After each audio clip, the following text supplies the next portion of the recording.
महाभारत युद्ध के 17वें दिन का सूर्यास्त होने ही वाला था। अर्जुन के हाथों बाण लगने से जब कर्ण मौत के निकट था, तब वो बेहद पीड़ा से गुजर रहा था।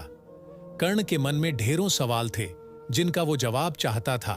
अपने प्रश्नों का उत्तर पाने के लिए कर्ण ने भगवान श्री कृष्ण को याद किया। कर्ण के निवेदन पर भगवान श्री कृष्ण कर्ण के पास गए। कृष्ण के समीप आते ही कर्ण ने कहा, प्रणाम वासुदेव, अच्छा किया आप आ गए। मेरे मन में कुछ प्रश्न हैं जिनका उत्तर मैं आपसे चाहता हूं। भगवान श्री कृष्ण करुणा भरे स्वर में बोले, हे मेरे प्रिय भ्राता कर्ण, आपको इस हालत में देखकर मेरा मन विचलित हो रहा है। बहुत पीड़ा हो रही होगी ना मित्र तुम्हें। भगवान कृष्ण की बातें सुनकर कर्ण मुस्कुरा दिए। भगवान कृष्ण ने कहा, पूछो राधेय, क्या पूछना चाहते हो? कर्ण ने भगवान से कहा, हे वासुदेव, मेरे दुर्भाग्य की सीमाओं को क्या आप माप सकते हैं? मैं सूर्य पुत्र राधेय कर्ण के नाम से जाना जाता हूं। मैं कुंती पुत्र कर्ण राधे के नाम से जाना चाहता हूं। मैं कुलीन युधिष्ठिर, शक्तिशाली भीम, शूरवीर अर्जुन, सुंदर नकुल और बुद्धिमान सहदेव का ज्येष्ठ भ्राता कर्ण राधेय के नाम से जाना जाता हूं। सारा संसार मुझे सूत पुत्र कहता रहा और मैं सुनता रहा। तनिक सोचिए वासुदेव, तनिक सोचिए, तनिक मेरी पीड़ा को समझने का प्रयत्न कीजिए। भगवान कृष्ण कर्ण के और पास गए और बोले, हे राधेय, आज जो भी बोलना है जी भर कर बोलिए, फिर मैं भी आपको अपने इस मुस्कुराते हुए चेहरे के बारे में कुछ बताऊंगा। कर्ण बोला, हे माधव, जन्म देते ही मुझे मेरी मां ने त्याग दिया, क्योंकि मैं माता के विवाह से पूर्व जन्मा था। परंतु एक अवैध पुत्र के रूप में जन्म लेने में मेरा क्या अपराध था? गुरु द्रोणाचार्य ने मुझे शिक्षा देने से मना कर दिया, क्योंकि मैं एक सूत पुत्र था। क्षत्रिय होते हुए भी मैं क्षत्रिय नहीं था। जीवन भर मैं इस बोझ को ढोता रहा, परंतु इसमें मेरा क्या अपराध था?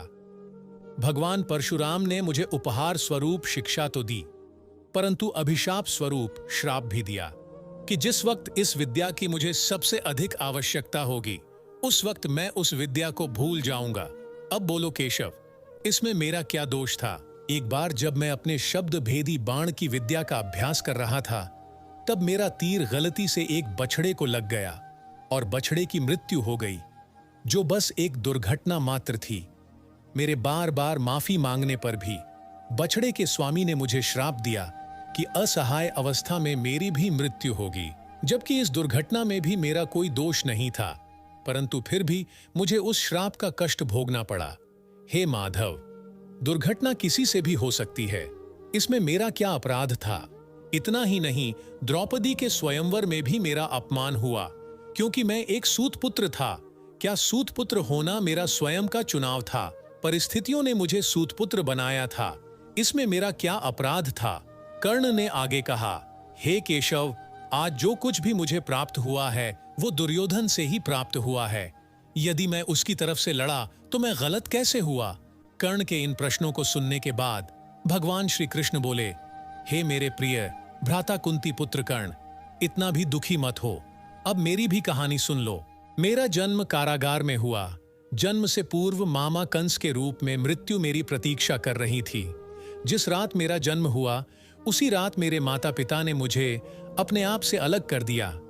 हे कर्ण, तुम्हारा बचपन खड्ग, रथ, घोड़े, धनुष और बाणों के बीच उनकी ध्वनि सुनते हुए बीता। परंतु मुझे ग्वाले की गौशाला मिली, गोबर मिला और खड़ा होकर चल भी नहीं पाया कि उसके पहले प्राण घातक हमले झेलने पड़े। कोई सेना नहीं, कोई शिक्षा नहीं, कोई गुरु नहीं, लोगों से सिर्फ ताने ही मिले कि गोकुल में इन प्राण घातक हमलों का मूल कारण मैं हूं। तुम्हारे गुरु परशुराम तुम्हारे शौर्य की तारीफ करते हुए कह रहे थे कि भगवान शिव को छोड़कर तुम्हें कोई परास्त नहीं कर सकता। मुझे उस उम्र तक कोई शिक्षा भी नहीं मिली। तुमने अपनी पसंद की कन्या से विवाह किया, परंतु मैंने जिस कन्या से प्रेम किया वो मुझे नहीं मिली, बल्कि मुझे उस कन्या से विवाह करना पड़ा जो मुझसे प्रेम करती थी, जो मुझे चाहती थी। जरासंध से बचने के लिए मुझे मेरे पूरे समाज को यमुना के किनारे से हटाकर दूर समुद्र के किनारे बसाना पड़ा। इसके लिए मुझे रणभूमि छोड़कर भागना पड़ा। रणभूमि से पलायन करने के कारण मुझे कायर और रणछोड़ कहा गया। जरा विचार करो राधेय, अगर दुर्योधन युद्ध जीतता है तो तुम्हें बड़ा श्रेय मिलेगा। अगर धर्मराज युधिष्ठिर जीतता है तो मुझे क्या मिलेगा? मुझे केवल युद्ध और युद्ध से निर्मित समस्याओं के लिए दोष दिया जाएगा। सब यही कहेंगे कि इस देव की पुत्र ने महाभारत करवाया है। हे राधे, जीवन हर किसी को चुनौतियां देता है। जिंदगी किसी के साथ न्याय नहीं करती। अगर दुर्योधन ने अन्याय का सामना किया है तो युधिष्ठिर ने भी अन्याय को भोगा है। भगवान श्री कृष्ण आगे कहते हैं, हे राधे, इस पूरी पृथ्वी पर कोई ऐसा व्यक्ति नहीं है जिसे ऐसा न लगा हो कि उसकी समस्या सामने वालों की समस्या से छोटी है। हर किसी को ऐसा ही लगता है कि उसकी समस्या की पोटली सामने वालों की पोटली से बड़ी है, परंतु यह सत्य नहीं होता।